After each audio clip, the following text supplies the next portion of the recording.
This episode of the A.T.TIPSCAST is sponsored by Text Help Systems, provider of award-winning literacy solutions including Read and Write Gold and Fluency Tutor. For more information, go to www.texthelp.com. That's www.texthelp.com.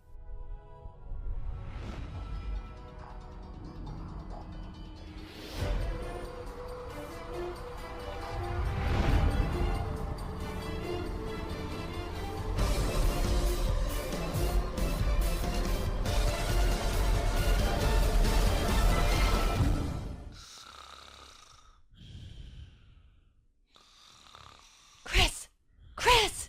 Wake up! Wake up! Chris! Wake up! Well, honey, it's the weekend. Let me go back to sleep. Chris! Wake up now! Jeez, what is it? What's so important you need me to wake up in the middle of the night? Look around. We're not in our room. We're not even in our bed. Look! Wow, you're right. Where the heck are we? Based on the toilet, the sink, and the imprints of floor tile on your cheek from where you've been laying, I'm guessing we're in some sort of bathroom. Yeah, you're right. Geesh, this is a big bathroom. I wish our bathroom was this big. Chris, will you get serious? We're in trouble. Try moving your leg. Oh my god, my ankle is chained up. Yeah, mine too. And look, there's a video camera mounted in the ceiling over in the corner. I see it. The red light is on. That usually means it's recording. Chris, I'm scared. Okay, don't panic. There has to be a logical explanation for all of this. Do you remember how we got here? No, the last thing I remember was leaving the Halloween party last night. Yeah, me too. I remember some guy in a pig mask following us out to the car, and then nothing. Then we woke up here. Say, you don't think that guy in the pig mask had anything to do with this, do you? How should I know? Hey, look over there. Is that a TV over there? Yeah, I think so. Cool. At least we get to watch some TV without interruptions from the kids. Now, where's that remote? Are you kidding? We need to get out of here. Hey now, I'm working on it. Maybe there's a horror movie marathon on, or something that'll give us ideas on how to get out of here. Now help me look for the remote. If we're going to watch anything, we'd watch the Patriots game. It's Sunday after all. The Patriots game? What are you trying to do? Torture me? You know I'm a Bills fan. Oh good, you found it. No, I didn't. It just turned on all by itself. Hello, Chris and Melissa. Do you want to play a game? No, I don't. Well, wait a second, honey. What type of game? Maybe it's like Scrabble or Parcheesi. Ooh, I bet it's a video game. Are you crazy? Do you know who that is? Yeah, it's some guy in a white mask with little red swirlies painted on his cheeks. Hey, you know, he could be friends with our daughter. I mean, those look like something she would have painted. No, Chris, that's Saber Saw. Who the heck is Saber Saw? You don't know who Saber Saw is? Jish, he's the deranged, psychotic, delusional kidnapper who puts his victims in horribly gruesome traps. He forces them to choose between two terrible choices. You mean, like if you were a teacher given the choice between having YouTube or Twitter unblocked in your school, how does one choose? I mean, there are alternatives to YouTube, like SchoolTube and TeacherTube, but YouTube is still king of internet video. On the other hand, if Twitter were unblocked, you could gather all sorts of resources from other educators who have experience using them, let alone the connections you could make. No, Chris. Saber Saw makes his victims make much tougher decisions than that. What? That's a pretty tough decision. If you could only choose one, there'd be a lot to consider. No! Like the decision he forces you to make are, well, they're just more disturbing than that. Wow, talk about your high-stakes testing. Honey, how do you know so much about this Saber Saw guy? Facebook. Now that you know who I am, I will ask you again.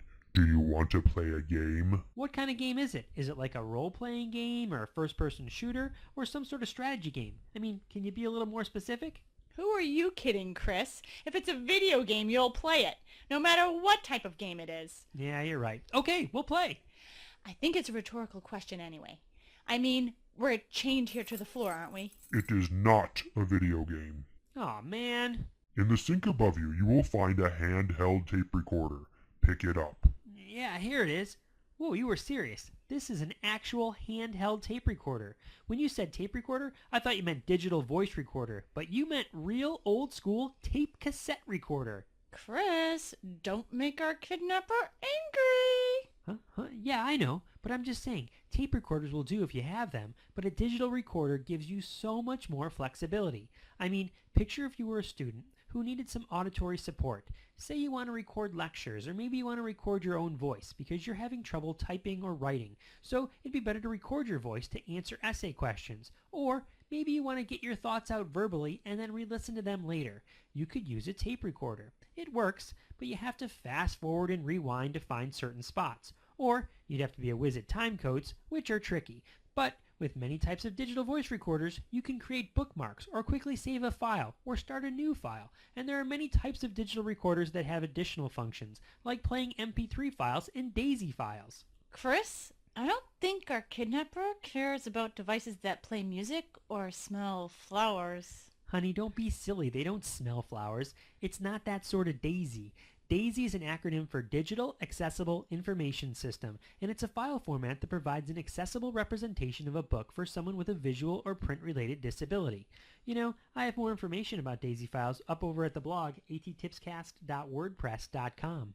All I had available was the analog tape recorder. You really think I should go digital? Absolutely. Now, while you're at it, there are a couple of different recording pens out on the market. You should take a look at those as well. Recording pens? What are recording pens? Just that. Pens that record audio. You write, and it records audio as you write. Some come with specialized notebooks, so when you tap a place on the notebook, it plays back the audio that was happening during the time you were writing on that part of the paper. So when I'm actually drawing out my traps and making notes, I can record my thoughts? Yeah, I can't see why not. That should work. And then when you're done, you just delete the audio. No messy evidence to deal with like an audio tape. Now, speaking of notes, how are you organizing your notes? Chris, you're not actually helping Saber Saw, are you? Bud, we're just chatting. This is all hypothetical. Hypothetical? We've been kidnapped. This is real. Whoa, calm down there, Bud. Take it easy. I will not take it easy. We need to get out of here. Melissa, I think your engine is running a little bit high right now. Do you need something to calm yourself down? What? What is that supposed to mean? Different sensory information can affect how one is feeling. I've seen teachers provide tools that help students calm themselves when they're starting to get upset. Strategies can be applied to all the different ways we process information. We process information using our 5 senses: sight, taste, sound, smell, and touch. But we also process sensory information through our vestibular system, like when we move. If a student is getting agitated or upset, or just generally feeling stressed, we might give them lotion, or a squishy ball to play with, or shut the blinds, or give them something nice to smell, or maybe offer a drink of water. Heck, one really great strategy is to have a visual menu of these options so students themselves can choose their own tools, or sometimes having a basket full of sensory tools is an option. I can tell you're getting agitated, so I was thinking you might like something to help calm yourself. Really, Chris? We've been kidnapped. How do you expect me to calm down? Well, I could rub your back. Well, a back rub would be nice. See, isn't that tactile input helping to calm you down? Ah, very touching. But you were going to mention something about how to organize my notes? Oh yeah, you're right. So as I was saying, it must be really hard to keep all the notes and designs for your various death traps organized. Plus, I don't know if you have any accomplices, but if you want to share that work, it's got to be tough. How do you manage it all? I have a trapper keeper. A what? A trapper keeper? Yes, I know. You have a thing where you keep your information on all your traps, but what is that thing? A trapper keeper. Yeah, I know. You keep your traps together. But how? How do you keep your traps together? In a trapper keeper. I hear you. Yes, I get it. You keep all your traps in one thing. But what is that thing? A trapper keeper. He means he keeps all of his information in a 3-ring binder with multiple folders. That is called a trapper keeper. And don't stop rubbing my back. Oh, I get it. You keep paper files in different folders. Jeez, that's got to be heavy. No kidding. I lug that thing around everywhere. I think I'm the one who needs a back rub. Well, have you considered using livebinders.com? Livebinders.com? No. What is that? Well, livebinders.com is a website where you can save information in tabs that run along the top of your screen, similar to a notebook. That's the spot. Yeah, it's like a digital trapper keeper. Man, you've got a knot right here that I just can't seem to get. Oh yeah, so once you register with livebinders.com, and don't worry, the registration is free, you can start creating your digital binder. So let's say you're creating a death trap and you're gathering all this information. You've got websites, you've got documents, you've got pictures, you've got video. You get the idea. You've got different media. Well, in your paper-based Trapper Keeper, you can't watch a video. The best you could do is have a thumb drive or disk with some information burned onto it and keep that in your Trapper Keeper. With this, you have all your information in one place, your digital binder, your live binder. Here's how you do it. You go to livebinders.com and register. Then you put the Live Binder It link in your toolbar. There's nothing to install. It's just like saving a favorite or bookmarking a site. Don't worry, they have steps right there on the website for how to do this. Then you start navigating around the web, just like you normally would when you come across a website that fits into the subject of your binder. So in your case, let's say torture devices.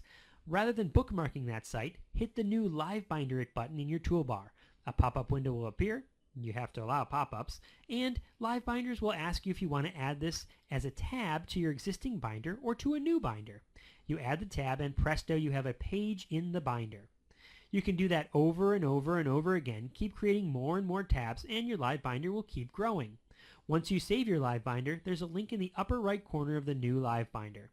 You can use the URL for the page to return to it as often as you'd like and visit your collection of websites. But that's not all. You can upload PDFs, JPEGs, GIFs, PowerPoints, docs, text files, and MOV files as well, and each of those can become tabs.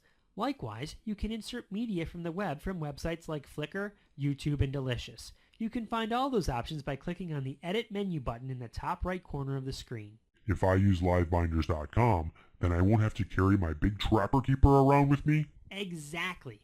And you can share your work with your accomplices. On the bottom right corner of the screen, there are options to share your live binder via email and various social networking sites like Twitter and Facebook. On the bottom left side of a live binder, you'll find a comment link where visitors can leave comments on your live binder. If I was working with someone else, or even with a number of other people, we could all use the live binder to collaborate on a topic? Exactly. And you know what else it has? Let's say you're presenting at a serial killers convention, and you want to present that information you collected in live binders. It even has a present mode that hides the toolbar, kind of like hitting F11 on a Windows computer. Well, this has been most helpful. I will certainly be able to use that tool. Now, on to your game. Oh goody, we get to play! I wouldn't get too excited, Chris. I doubt this is going to be fun. As educators, you have dedicated your life to sharing knowledge and learning strategies with others. But does your compassion have limits? Would you share your resources with a pupil if you knew there was a possibility that this same pupil would use those resources to test others?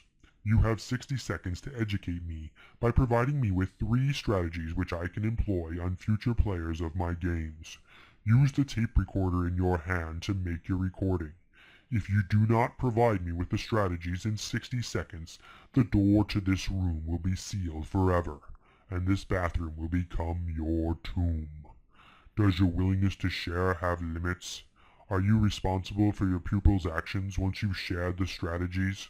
Can you live with yourself knowing that the strategies you share will be used for others in my game? It is time to decide. Live or die. The choice is yours. Yep, no problem here. We'll share. Doesn't bother us one bit you'll use these strategies with other players. Fine by us. Can you unlock the door now and let us out of these chains? Are you sure you don't want to think about it for even a second? Nope, heck, we shared 3 strategies before we even knew that was the game. What? No, you didn't. Sure we did. The first strategy was to use the digital voice recorder. The second strategy was to provide your players with a menu of sensory items to calm themselves.